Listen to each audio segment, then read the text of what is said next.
ಏನೋ ಒಳ್ಳೆ ಹುಲಿನೋ ಸಿಂಹನೋ ಎದುರು ಬಂತು ಅನ್ನೋ ಹಾಗೆ ಎದ್ರುಕೊಂಡು ಬ್ರೇಕ್ ಆಗ್ತಿದ್ಯಾ?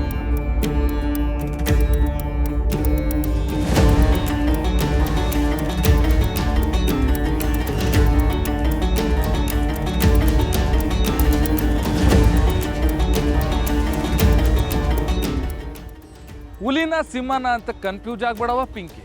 ಬಂದಿರೋದು ಹುಲಿ ಅಲ್ಲ, ಹುಲಿ ನನ್ನ ಎಂಡ್ರು ಮಾರಿಗುಡಿ ಹೆಣ್ಣುಲಿ. ನಾನು ಮಾಕಳವನ ವಾನ ಸಿಂಹ, ಅದ್ರಾಗ ಡೌಟೇ ಬೇಡ. ಏನಂತೀಯ ಸೀನಾ? ಬೇಬೆ ಬಾ ಹೊರಡಾಡ. ಏ ನಿಮ್ಮನ್ನ ಹಂಗೆ ಕಳ್ಸಕ್ಕಾಯ್ತದ? ನಮಗ್ ದಾರಿ ಬಿಟ್ರೆ ಒಳ್ಳೇದು. ಅರೆ ರೇ ರೇ ರೇ ಕಂಡೋರ್ ದಾರಿಗೆ ನಾವ್ಯಾಕೆ ಅಡ್ಡ ಬರೋಣ? ಅಂತ ಅಭ್ಯಾಸ ಇಲ್ಲ ಕಣವ ನಮ್ಗೆ. ಅಕಸ್ಮಾತ್ ನಾನು ಅಡ್ಡ ಬಂದೀವ್ನಿ ಅಂದ್ರೆ ನೀವು ಕಂಡವ್ರು ಹೆಂಗಾಯ್ತೀರಾ ಅಲ್ವಾ?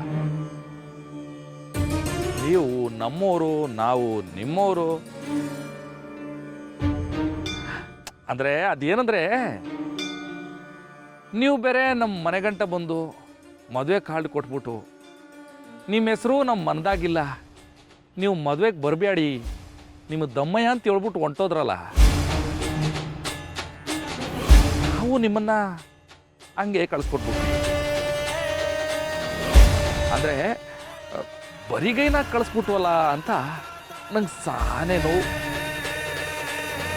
ಅದಕ್ಕೆ ನಿಮ್ಗೆ ಇದನ್ನ ಕೊಟ್ಟೋಗುಮ ಅಂತ ಬಂದೆ. ದಯವಿಟ್ಟು ಒಪ್ಸ್ಕೋಬೇಕು.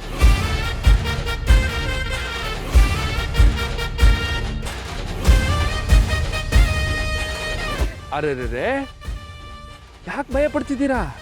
ಇದು ನಮ್ಮ ಮನೆ ಸಂಪ್ರದಾಯ. ಮದುವೆ ಆಗೋ ಹೊಸ ಜೋಡಿಗೆ ಅರ್ಶಿನ, ಕುಂಕುಮ, ಸೀರೆ ಇವೆಲ್ಲ ಕೊಟ್ಟು ಹರಿಸ್ಬೇಕಲ್ವಾ ಸೀನಾ? ಏನಂತೀಯಲ್ಲ? ಏನವ ಹೆಣ್ಣಾಗ ನಿಂಗೆ ಗೊತ್ತಿಲ್ವೇನವ? ಇವಾಗ ನಿಮ್ಮ ಮನ್ಸಾಗೆ ಏನು ಓಡ್ತಿರ್ತೈತೆ ಅಂತ ನನಗೆ ಅಂದಾಜೈತೆ. ಏನಪ್ಪ, ಇವನ್ ತಂಗಿನ ಮದುವೆ ಆಗಿರೋ ಗಂಡು ಇವನು ಹೊಸ್ದಾಗಿ ಮದುವೆ ಆಗ್ತೀನಿ ಅಂತ ಒಂದು ಕಾರ್ಡ್ ಕೊಟ್ಬಿಟ್ರೆ ಇವನು ಬಂದ್ಬಿಟ್ಟು ಅರಸ್ತವನಲ್ಲ ಅಂತ ನಿಮಗೆ ತಲೆ ಕೆಟ್ಟೋಯ್ತೈತೆ ಅಲ್ವಾ? ಪಾಪ ನಿಮ್ಗೆ ಯಾಕೆ ನನ್ನಿಂದ ತಲೆ ಕೆಡೋದು? ಬೇಡ, ಸೀದಾ ವಿಷಯಕ್ಕೆ ಬಂದ್ಬಿಡ್ತೀನಿ. ನೋಡಿ, ರಾಮಾಯಣದಾಗೆ ಶ್ರೀರಾಮನ್ ತಾವ ರಾವಣೇಶ್ವರನೇ ಬರ್ತಾನಂತೆ. ಬಂದ್ಬಿಟ್ಟು ಹೇಳ್ತಾನಂತೆ, ಯುದ್ಧ ಮಾಡ್ತಿದ್ಯಾ, ಗೆಲುವು ನಿಂದೇ ಆಗಲಿ, ನಿಂಗೆಲ್ಲ ಒಳ್ಳೇದಾಗಲಿ ಅಂತ ಹರಿಸ್ಬಿಟ್ಟು ಹೋಯ್ತಾನಂತೆ. ಆದರೆ ವಿಷಯ ಏನಪ್ಪ ಅಂದರೆ, ರಾವಣೇಶ್ವರನ ಮ್ಯಾಕೆ ಮಾರನೇ ದಿನ ಯುದ್ಧ ಮಾಡಕ್ಕೆ ಬರ್ತಿರೋದೇ ಶ್ರೀರಾಮಚಂದ್ರ. ಆದ್ರೂ ಅವನು ಹರಿಸ್ಬಿಟ್ಟು ಹೋಯ್ತಾನಲ್ಲ, ನೀನೇ ಗೆಲ್ಲು ಅಂತ. ಅದ್ರಾಗಿರೋದು ವಿಷಯ. ಅರ್ಥ ಆಯ್ತಾ? ಇಲ್ಲ ಮಹಾಭಾರತದ ಕಥೆನೂ ಹೇಳ.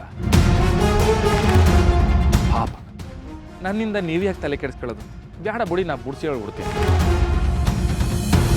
ಈಗ ನೋಡಿ, ನೀವು ಪಾಪ ಸುಮಾರ್ಕಿತ ಮದುವೆ ಆಗ್ಬೇಕು ಅಂತ ಸುಮಾರ್ಕಿತ ಪ್ರಯತ್ನ ಮಾಡಿದ್ದೀರ, ಅದು ಆಗಲೇ ಇಲ್ಲ ಅಂತ ನಾನು ವಿಷಯ ಕೇಳ್ಪಟ್ಟೆ.